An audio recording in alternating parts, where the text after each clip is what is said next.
তাহলে কি বলা হচ্ছে এখানে এই অঙ্কটাতে, যে a reversible engine works between two temperature whose difference is 100 degree centigrade, কিন্তু if it absorbs 746 joule of heat from the source and gives 546 joule to sink, তাহলে ক্যালকুলেট করতে বলছে the temperature of the source and sink. এবার এই অঙ্কটা করতে গেলে আমাদের যেটা করতে হবে সেটা হচ্ছে দুটো ফর্মুলা ইউজ করতে হবে। তাহলে প্রথমের ফর্মুলা হচ্ছে ইটা, যেটা আমরা জানি 1 minus T2 divided by T1। আর একটা কি জানি না, T2 by T1 Q2 by Q1। এই দুটো এখানে আমার কাজে লাগবে। তাহলে প্রথমেই হচ্ছে Q1টা কত বলেছে এখানে 746,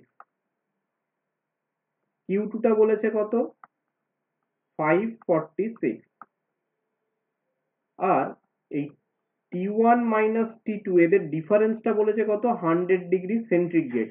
এই জায়গাটাই অঙ্কতে ভুল হয় লোকজনের। এখানে সব আমরা বলেছি এই টি টেম্পারেচার যেগুলো সেগুলো সব কেলভিনে বসাতে হয়, তাহলে লোকে কি করবে না এইটাকে আবার কেলভিনে কনভার্ট করে বসাবে, কিন্তু এখানে যখন ডিফারেন্স কোথাও দেখতে হবে বা ডিফারেন্স যখন বসাতে হবে তখন কেলভিনের ডিফারেন্সও যা সেন্টিগ্রেড স্কেলেও ডিফারেন্স কিন্তু একই, সেই জন্য এইটাকে আলাদা করে আবার কেলভিনে কনভার্ট করার কিন্তু দরকার লাগবে না। এইটা কিন্তু মাথায় রাখতে হবে যে যেখানে ডিফারেন্স হবে সেখানে কিন্তু কেলভিনও যা সেন্টিগ্রেডও তাই একই বসবে, তখন আর কনভার্সনের দরকার লাগবে না। তাহলে এখান থেকে আমি T2 যেটা পাচ্ছি সেটা হচ্ছে T1 মাইনাস 100।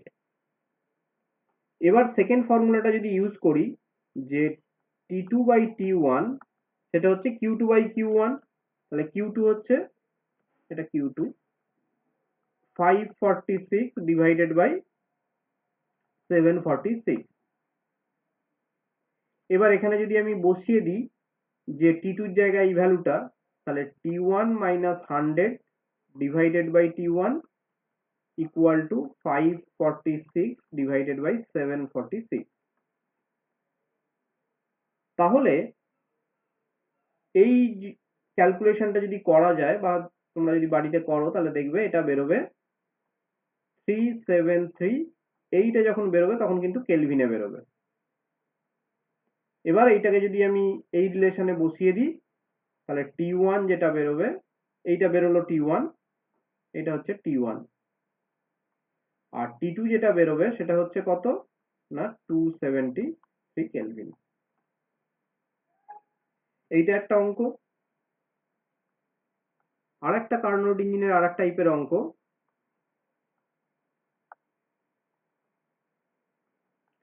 সেটাই কি বলছে না এই Carnot engine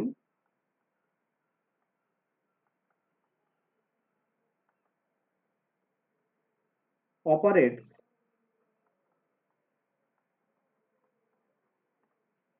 between 2 to 7 degree centigrade and 127 degree centigrade. It absorbs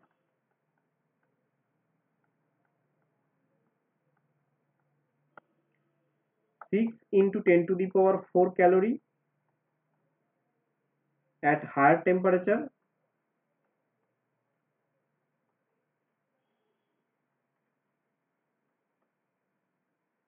How much work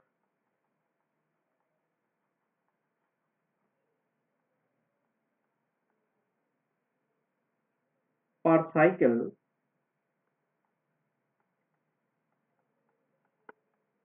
is this engine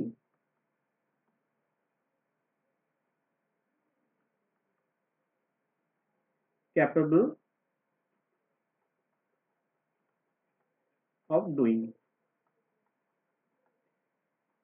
আর বার করতে বলছে what is the efficiency of the engine.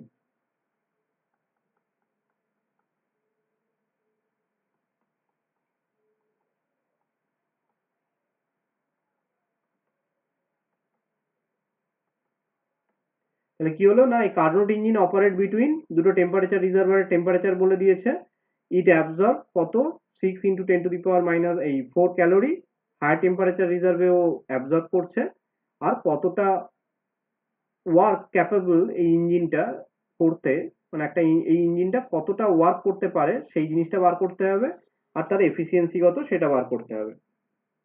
তাহলে T1টা এখানে কত, T1 যেটা তার ভ্যালু হচ্ছে 227 ডিগ্রি সেন্টিগ্রেড, তাহলে এটাকে কেলভিনে আমাকে করে নিতে হবে 500 কেলভিন। আর T2টা হচ্ছে কত, 127 ডিগ্রি সেন্টিগ্রেড, সেটা হচ্ছে 400 কেলভিন। তাহলে এখান থেকে খুব সহজেই আমি এফিসিয়েন্সি এটা পেয়ে যাব যে 1 T2 বাই T1, তাহলে 1 মাইনাস 4 ডিভাইডেড বাই 5, তার মানে 1/5, তাহলে সেটা হচ্ছে 20%, পার্সেন্টেজে যদি করি তাহলে এফিসিয়েন্সি 20% বেরিয়ে গেল।